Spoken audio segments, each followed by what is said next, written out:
In this video, I'll show you how to display the vendor name under the product cards on search results page in Shopify Dawn Theme. Once this feature is enabled, you'll notice that the vendor names will be displayed under the product title right here, as in my case, it's XYZ Inc.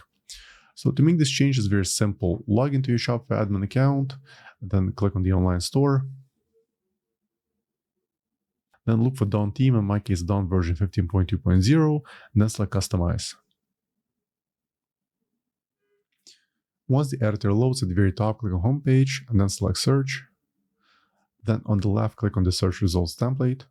Then on the right, under the Search Results settings, look for Product Card section, and there should be an option to show the vendor right here.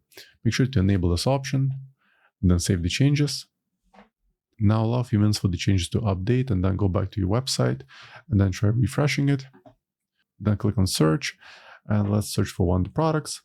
Let's type lamp. And as you can notice, the vendor names are now displayed under each product card.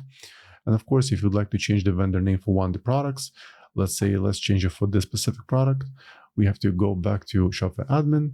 Let's exit the editor and then click on the products. Locate the product in question. In my case is this one, Copper Light. Let's open it. Then on the right side of the screen, look for the product organization section, and you can adjust the vendor name right in here. So that's all I want to show you in this short video. I hope you found it helpful. For more Shopify tutorials, please subscribe to my channel. Thank you.